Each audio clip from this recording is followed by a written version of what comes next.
twongeye kubasuhuza tubaha ikaze ku rubuga rwacu rwa KTV, tuguhaye ikaze wogeze ku rubuga bwa mbere, tukaba tugusaba gukanda aho handitse subscribe, ukanda no kunzogera kugira ngo ibiganiro tugenda dushyiraho ujye ubibona mu ba mbere, ndetse nawe kandi usanzwe kuri urubuga uhawe ikaze.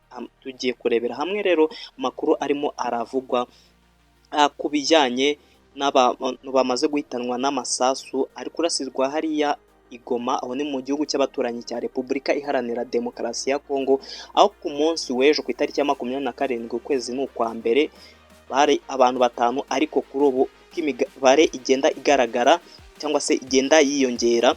Kuri ubu abamaze guhitanwa n'aya masasu barabarirwa ku bantu 9, abandi 600 baturiye n'umupaka bamaze kwimurwa bajyanywe mu nkambi. Nibyo tugiye kurebera hamwe muri aya makuru. Rero tukwibutsa ko iyi ni KTV, ni channel ikugezaho amakuru y'imyidagaduro, amakuru ya politiki, amakuru y'ubukungu, imibereho myiza, filime ndetse n'ibindi bigiye bitandukanye ntandi wabisanga usibye kuri urubuga rwacu rwa KTV. Rero uhawe ikaze.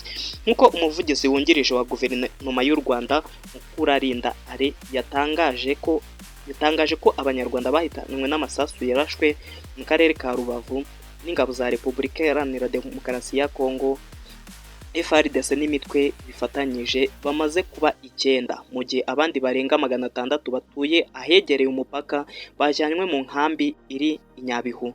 Kuva umujyi wa Goma uhana imbibi n'akarere ka Rubavu k'u Rwanda wajya mu maboko ya M23, intambara yarushijeho gukaza umurego, ndetse ingabo za RDC zifatanyije n'abarwanyi b'umutwe w'iterabwoba wa FDLR na Wazalendo batangiye kurasa amasasu ku butaka bw'u Rwanda. Ingabo z'u Rwanda zatangaje ko ubwirinzi bw'u Rwanda bwahanuye ibisasu bimwe abasirikare barasaga mu Rwanda, ariko amasasu mato yinjiye mu gihugu yica bamwe, abandi barakomereka. Umuvugizi wungirije wa guverinoma y'u Rwanda kandi ariwe Alain Mukurarinda yakomeje abwira RBA ko abanyarwanda bahitanywe n'amasasu yarashwe mu karere ka Rubavu bamaze kuba 9. Kuwa 27 Mutarama 2026, umuvugizi w'ingabo z'u Rwanda Brigade General Rwivanga yabwiye igihe ko abakomerekejwe n'amasasu ya FARDC bari 35, ndetse bari kwitabwaho, ariko harimo abarembye cyane. Mukurarinda yavuze ko hari abaturage 681 bari baturiye umupaka w'u Rwanda na RDC bikanze urusaku rw'amasasu bajyanywe gucumbikirwa mu nkambi ya Kijote iri mu murenge wa Bigogwe mu karere ka Nyabihu, naho inzu 5 i Rubavu zasenyutse. Mukurarinda yavuze ko abaturage b'i Rubavu batekanye kuko ingabo z'u Rwanda zibarinze, ndetse ko n'urusaku rw'amasasu rwumvikanaga kuwa mbere rwagabanyutse. Arakomeza avuga ko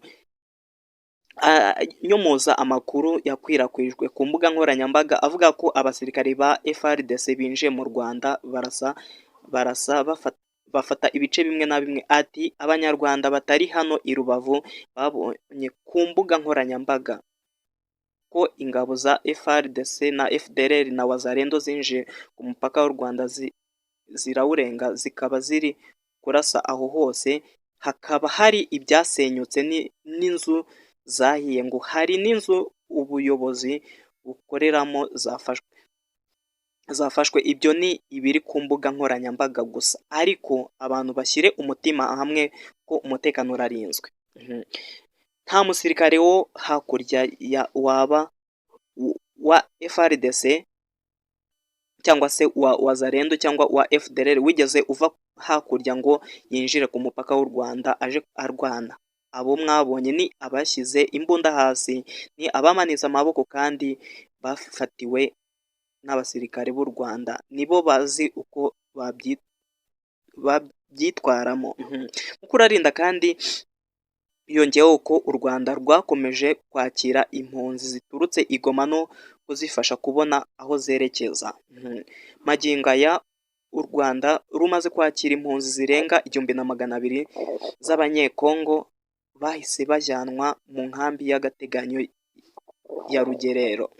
U Rwanda kandi ruri kugenzura uko amashuri yari yafunzwe i Rubavu yafungurwa, abanyeshuri bagahumurizwa ku buryo kuwa gatatu amashuri ashobora gufungurwa, amasomo agasubukurwa nk'uko byari bisanzwe. Umuvugizi wungirije wa Guverinoma y'u Rwanda Alain Mukurarinda yavuze ko abantu 9 aribo bamaze guhitanwa n'amasasu yavuye muri RDC. Aya ni amakuru rero twakeshaga igihe, twe tukaba turi KTV.